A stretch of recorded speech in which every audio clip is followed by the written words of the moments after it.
Okay, good morning, students. So, starting with our next topic of Unit 2, actually, first topic of Unit 2, it is prefix code. ठीक है, तो prefix code अब इस unit में we will be studying about codes only. जितने भी codes होंगे कि हम अपने जो भी हमने इंफॉर्मेशन निकालना है किसी भी मैसेज से, तो उन मैसेज को हम कोड किस तरीके से कर सकते हैं so that it becomes more efficient to use it. मतलब देखो, एक तो कोड के साथ एक बहुत बड़ा कंडीशन ये होता है कि हमें कोई एक ऐसी कोड बनानी होती है जिससे हम डीकोड भी कर पाएँ. आई मीन जैसे मान लो तुमने किसी चीज़ को कोड करा. जैसे कोडिंग का क्या सेंस होता है कि हम मैसेज कुछ और लिख रहे हैं और कोड किसी और टर्म में हो, लेकिन वो कोड जब किसी ऑथोराइज्ड यूज़र के पास भी जाए तो ही और she may also be able to recognise it, वो भी उसको समझ पाए, है ना. अगर बस एक इंसान ही कर रहा है सारा काम, दूसरे इंसान को समझ ही नहीं आ रहा है कि कोड को हम कैसे डीकोड करें, तो that code will be actually useless. उस कोड का क्या काम होगा? It won't be beneficial for us. तो कोड्स ऐसे बनाने होते हैं कि हम उनको एनकोड तो कर लें और साथ के साथ डीकोडिंग भी पॉसिबल हो. तो ये एक कंस्ट्रेंट है कोड के साथ. इसी कंस्ट्रेंट को रख के वैसे तो बहुत सारे कोड्स बनाए जा सकते हैं और बनाए भी गए हैं, लेकिन only that codes are successful and practically applicable जिनका डीकोडिंग भी पॉसिबल है. तो ऐसे बहुत सारे जिनका डीकोडिंग पॉसिबल है एंड वी यूज़ उन सारे कोड्स मेनली, बहुत सारे वैसे तो काफ़ी सारे कोड्स हैं बट मेन कोड्स इस यूनिट में you will be gonna read. ठीक है, तो स्टार्टिंग विथ प्रेफिक्स कोड. तो so yes, prefix code as the definition goes. तो डेफिनेशन देखो, it is written over there in the heading only कि a prefix code is one in which no code word forms the prefix of any other code word. इसका मतलब क्या है? इस line का मतलब ये है कि प्रेफिक्स कोड से जो हम कोड वर्ड जनरेट करते हैं ना, वो किसी भी और दूसरे कोड वर्ड का हिस्सा नहीं होता है. मतलब कि ऐसा नहीं है कि उसका पहले का पार्ट, मतलब अगर मान लो 2 लाइन का कोड वर्ड है तो उसका पहला लाइन किसी दूसरे ही कोड वर्ड का हिस्सा हो, ऐसा नहीं होता. जो प्रेफिक्स कोड होते हैं वो यूनिक होते हैं अपने आप में, बिल्कुल अलग है एक दूसरे से. ठीक है, और these codes are also known as instantaneous code, यानी प्रेफिक्स कोड को ही हम इंस्टेंटेनियस कोड पे बोलते हैं. देखो, जैसे एग्जाम्पल में प्रेफिक्स कोड का मतलब क्या है ना, कि ये कोड किसी दूसरे कोड के पार्ट का हिस्सा नहीं होगा. मतलब I will show you with example, just a minute. Okay, so starting with an example.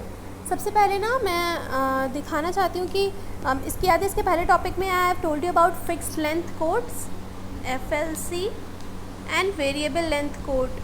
ठीक है, VLC. ठीक है, ये 2 अलग अलग चीज़ें हैं, FLC और VLC. फिक्स्ड लेंथ कोड का मैंने मतलब बताया था कि सारे कोड्स के इसमें जितने भी हम नंबर्स उठाएंगे, लेटर्स होंगे, सिंबल्स होंगे, सबका फिक्स्ड लेंथ होगा रिप्रेजेंटेशन का, और वेरिएबल में अलग अलग लेंथ होंगी. ठीक है, ये 2 एक कोडिंग तरीके हैं. तो चलो भी इसमें से मैं एक बता के दिखाती हूँ प्रेफिक्स कैसे बनाते हैं, देखना.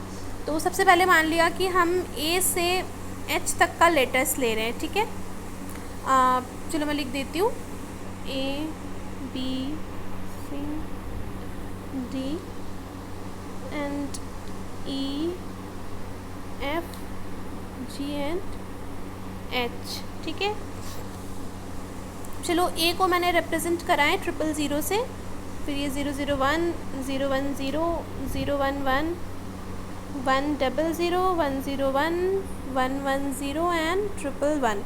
ये रिप्रेजेंटेशन हो गया. ठीक है, इसको कैसा रिप्रेजेंटेशन बोलेंगे? देखो, सारे बिट्स को A से लेकर H तक सारे लेटर्स को हमने 3 बिट से रिप्रेजेंट करा है. तो ये क्या हो गया? FLC, fixed length codes. ठीक है, अब इसके बाद एक आता है VLC. मैं वापस से इन कोड्स को वापस से लिख रही हूँ.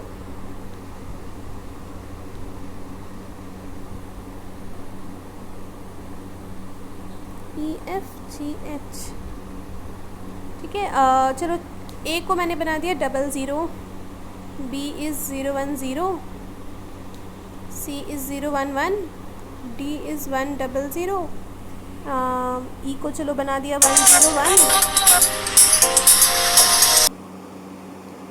Okay, so let me write for the F, let the code be 110. For G let it be 111, और H के लिए हम इसे 4 times 1 कर लेते हैं. अब देखो, firstly let me change the colour, it will differentiate. यहाँ तक जो था वो था, क्या था, ये फिक्स लेंथ कोड है ना। वैसे तो ध्यान से देखोगे तो तुम लोग को खुद भी समझ आएगा। क्यों FLC बोल रही हूँ, क्योंकि सारे बिट्स के लेंथ एक है, लेकिन यहाँ पे देखो 4 भी है लेंथ, 3 भी है और 2 भी है। तो ये कैसा है, this is VLC, variable length coding. अब मैं क्या करूँगी, एक और कोड लेती हूँ, चलो ठीक है। इसमें क्या करेंगे हम, मैं वापस से यही सारे नंबर्स लिखूँगी, ठीक है, लेकिन और ये भी वेरिएबल लेंथ कोड ही हैं, लेकिन इनमें जो कोड्स हैं वो देखना थोड़े डिफरेंट हैं, ठीक है। मैं चाहती हूँ और छोटा कर दें, हम 2-2 की जगह 1-1 कर देते हैं भाई। मुझे तो वेरिएबल लेंथ कोड जब लिखना ही है तो मैं क्यों ना छोटा छोटा लिखूँ, मेरे पास बिट्स भी कम आएंगी, रिप्रेजेंटेशन के लिए स्पेस कम लगेगा, स्टोरेज में फ़ायदा होगा, ट्रांसमिशन में फ़ायदा होगा। तो लो, मैंने और छोटा कर दिया। लो, अब इसको AB 0, BB 1, C को 0 0, D को 0 1, तो E को बना देते हैं 1 0, let FB 1 1, G can be 0 0 and H can be 1 1 1। तो देखो कितना फ़ायदा हो गया, हमारे पास बिट्स कितने रिड्यूस हो गए हैं, है ना। तो अब क्या करते हैं, इसको, इस वैल्यूज़ को, I don't want erase it, okay. So चलो ऊपर इरेज कर देती हूँ और यहाँ पे लिखते हैं हम कोई सा भी एक एग्जाम्पल लेती हूँ मैं। जैसे मान लो मैं फर्स्ट वाले, इस वाले कोड का यूज़ करूँगी, ठीक है। सॉरी, तो मैंने इरेज कर दिया, जस्ट अ मिनट।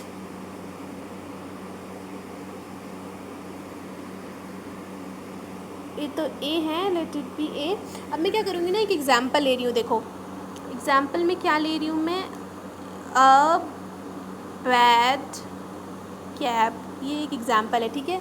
अब इसमें क्या करना है मुझे, मैं इस अ बैड कैब, एक स्टेटमेंट है, इसको मैं पहले वाले, इस वाले पूरे कोड से इसको इनकोड करना चाह रही हूँ। देखो A को क्या लिख सकती हूँ मैं, A के लिए क्या है मेरे पास कोड में 0 0, तो A के लिए मैंने 0 0 लिखा। फिर B के लिए क्या है 0 0, फिर से लिख दिया। फिर से A आया, तो A के लिए क्या है 0 0। फिर क्या है D आया, D के लिए क्या है मेरे पास 0 1 1, ठीक है, लिख दिया। C के लिए क्या है 0 1 0। फिर A के लिए क्या है, वापस से A आ गया, तो 0 0, और B के लिए क्या है 0 0 1। मुझे कितने टोटल वर्ड्स लगे हैं, मतलब कितने टोटल बिट्स लगे हैं इसको लिखने के लिए। वी हैव 1 2 3 4 और 7 यहाँ पर बिट्स हैं, और एक बिट के लिए 3 है, तो यानी टोटल मुझे 21 बिट्स की ज़रूरत पड़ी है, ठीक है। अब ये मैंने पहले कोड से किया है। अब अगर इसी अ बैड कैप को मैं नीचे वाले, इस वाले में से करूँ तो मुझे कितना लगेगा। देखो सबसे पहले A को लिखो, A इज़ 0 0, B इज़ 0 1 0, फिर से A है तो 0 0, फिर D है, D इज़ 1 0 0, तो 1 0 0, C इज़ 0 1 1, A फिर से कैप C A आ गया तो 0 0, और B आया है तो B इज़ 0 1 0। अब इसको कैलकुलेट करना, 1 2 3 4 5 6 7 8 9 10 11 12 13 और प्लस 5 18, तो यानी अब मेरे पास आ चुका है ये 18 बिट्स में। तो अब बताओ फ़ायदा हो गया मुझे। पहले 21 बिट्स, सेम चीज़ को मैं 21 बिट्स ट्रांसफ़र करने में चाहिए, लेकिन अब मुझे मेरा काम 18 बिट्स से ही हो जा रहा है।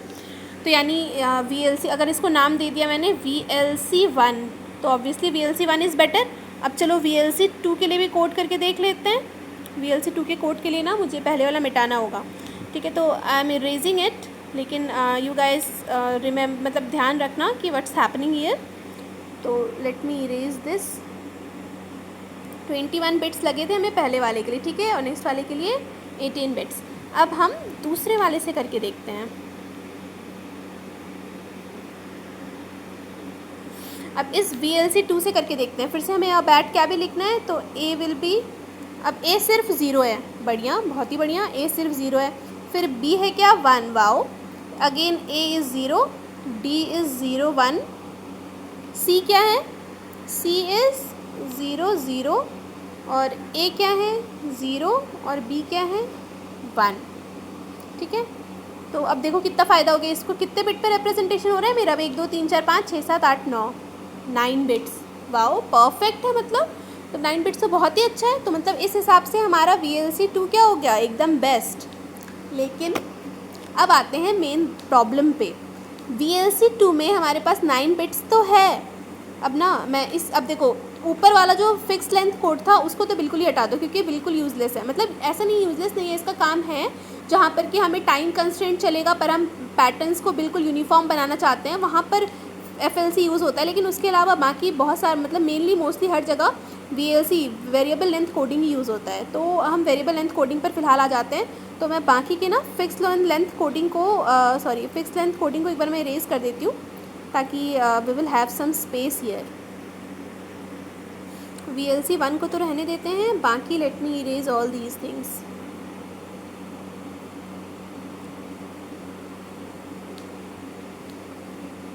ठीक है, तो हम सबसे पहले ना एग्ज़ाम्पल तो ये रहते हैं, लेकिन दोनों को मैं एक बार दोबारा से लिख देती हूँ।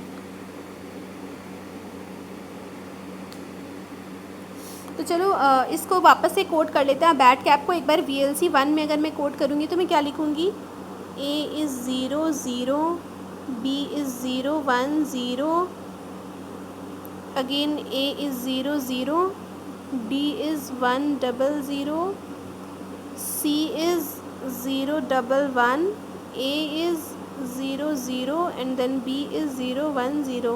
ये मेरा VLC 1 है। अब VLC 2 से अगर मैं कोड करूँ तो क्या लिखूँगी, it will be 0, B is 1, again A is 0, D is 0 1, C is 0 0, A is 0 and B is 1। चलो ये हो गया। अब देखो मैंने पहले बताया था हमें किसी भी कोड को कितना एफिशिएंट है इसको चेक कैसे करते हैं कि इससे हम डीकोडिंग पॉसिबल है कि नहीं। अब अगर मैंने इस कोड से इसमें नंबर पैटर्न पर तो आ गई, पर अब मैं इस नंबर पैटर्न से इस कोड पर जा सकती हूँ कि नहीं, ये भी चेक कर लेते हैं। तो अब देखो, अब जब मान लो मैंने जब किसी को दे दिया है, ठीक है, मान लो जैसे मैंने ये पूरा लिख के भी दे दिया, अगर जैसे मैंने क्लास में ये मैंने इसको इससे कोड करा और मैंने तुम्हें ये दे दिया और मैंने ये नंबर दिया है और बोला है चलो अब मुझे बताओ, तुम्हें ऊपर वाला नहीं पता, अब ऐड कैप को भूल जाओ। ठीक है, अभी के लिए मैंने तुम्हें नंबर दे रखा है और मैंने तुम्हें ये टेबल दिया हुआ है VLC 1 का और बोला है कि बताओ इस कोड को देख के कि तुम इसमें से क्या बना सकते हो। कोई एक बच्चा है, उसने देखा, चलो और देखना चालू करा। अब वो सबसे पहले देखेगा कि क्या सिंगल ज़ीरो है इस पूरे कोड में। सिंगल ज़ीरो तो कहीं भी नहीं है, तो अब वो डबल ज़ीरो पर आएगा। डबल ज़ीरो है, हाँ बिल्कुल है, उसको सबसे पहला वर्ड ही दिख जाएगा A, तो वो लिख देगा इन दो, let me change the colour. तो अब वो इन दोनों को देखेगा और बोलेगा यस ये तो मुझे मिल गया यहाँ पर A, तो वो लिख देगा इसको A। अब वो नेक्स्ट देखेगा, ज़ीरो तो सिंगल तो ज़ीरो कहीं भी नहीं है, तो वो ज़ीरो के बाद 1 देखेगा। अब 0 1 भी उसको कहीं पे नहीं मिलेगा, तो अब वो क्या देखेगा 0 1 0। तो और हमेशा ऐसे ही चेक करना है, मतलब सबसे पहले हम एक देखना चालू करेंगे। अगर मुझे एक डिजिट कहीं मिल जाता तो मैं एक को लिख देती, लेकिन अब एक मिल नहीं रहा है तो मैं दूसरा देखूंगी। पर 0 1 भी पूरे कोड में मुझे कहीं नहीं दिख रहा है 0 1 हो, तो अब मैं तीसरा देखती हूँ। तो क्या 0 1 0 कहीं है, बिल्कुल 0 1 0 B है, मुझे पहले ही मिल जाएगा, तो मैं 0 1 0 का एक पेयर बना के लिख दूँगी क्या B। फिर दूसरा देखूँगी, फिर से 0 नहीं है, लेकिन मुझे पता है कि 0 0 है, तो 0 0 को मैं A लिख दूँगी। फिर आऊँगी मैं 1 पे, मुझे 1 सिंगल 1 तो कहीं नहीं दिख रहा है, फिर 1 0 देखूँगी, अब 1 0 भी कहीं पे नहीं है। अब फिर देखूँगी कि 1 0 0 है क्या कहीं, ये रहा, मिल गया 1 0 0, तो ये बन गया D। फिर देखूँगी मैं 0 नहीं है, 0 1 भी नहीं है, 0 1 1 तो है ना, 0 1 1, 0 1 1 इज़ C, तो ये रहा C बन गया। वैसे ही फिर से 0 0 A और 0 1 0 इज़ अगेन B। तो मतलब किसी को नहीं पता था, लेकिन भी वो वापस से इसी वाले कोड वर्ड पर पहुंच गया। तो अब हम देखते हैं दूसरे वाले कोड में भी ये चीज़ पॉसिबल है कि नहीं। तो अब हम करेंगे दूसरे वाले कोड वर्ड के साथ। तो चलो अब इस वाले कोड वर्ड को करते हैं। अब मैंने वापस से तुम्हें ये वाला क्वेश्चन दिया, मतलब ये वाला नंबर्स दिया, और तुम्हें बोला कि चलो अब तुम नीचे वाले कोड वर्ड को ध्यान से देखो और इस कोड वर्ड में से देख के मुझे बताओ कि क्या बन रहा है। तो सबसे पहले मैंने तुम्हें दिया, तुम लोग देखोगे 0 0 कहाँ दिख रहा है तुम्हें, A के पास दिख रहा है 0, तो तुमने लिख दिया 0। अब तुम देखोगे 1 1 भी दिख रहा है तुम्हें B, तो तुमने लिख दिया B। फिर से दिखा तुम्हें 0, तो अब फिर तुम लिख दोगे A। फिर से तुम्हें दिखा 0, तुम फिर से लिखोगे A। फिर दिखा तुम्हें 1, तो तुम लिखोगे बी, फिर 0 तो ए, फिर 0 ए, फिर 0 ए, फिर 1 बी। ये क्या बना, ये क्या है? अब व्हाट इज़ दिस? ये तो हमारा कोड ही नहीं है। तो एक्चुअली अब तुम लोग, मैंने तो ये सिखाया है तुम्हें, अब मगर मान लो जो बिल्कुल ही नहीं है उसे तो यही नहीं पता है कब रुकना है, हो सकता है वो 0-1 का ही कोड बना दे और 0-1 को पहले वो डी लिख दे, फिर 0-0 देखे तो 0-0 को सी लिख दे, डी सी। अब ये स्टार्टिंग से ही गलत बन रहा है। 1-0 को देखे तो 1-0 इज़ व्हाट, ई। फिर 0-0 को देखे वापस से, अब 0-0-1 भी अगर वो 0-0 देखेगा वापस से तो इट विल बी सी। मतलब ये क्या बन रहा है? कुछ नहीं बन रहा है, हमें कुछ आइडिया ही नहीं पता चल रहा है कि हमें कब 1 लेना है, कब 2 लेना है, हम कैसे समझेंगे? तो जब हमारा इनकोडिंग से डीकोडिंग पॉसिबल नहीं हो तो दिस कोड इज़ नेवर, यानी VLC2 जो है हमारा, it is never effective.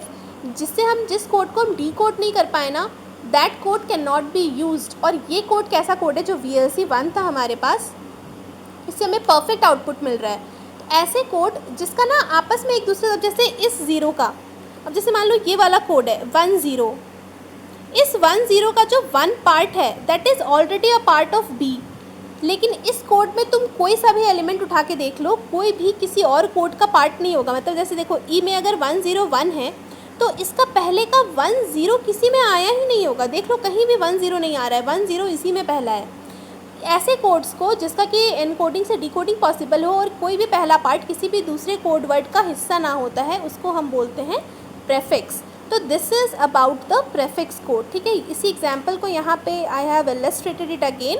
And are बार, यहाँ पे बस एक और नया टर्म है आर बार। तो आर बार मैंने पहले ही बता दिया है पहले यूनिट में कि R bar is the average length of the code word, और इसका फॉर्मूला होता है NI क्या है, length of the code word, और it is multiplied with probability of that particular code word and summation. R bar पूरे codes के set का निकलता है, यानी जितने भी नंबर ऑफ सिंबल्स होंगे उन सब का एक साथ समेशन करके we get the average code word length. ठीक है, तो this is all about the prefix code word.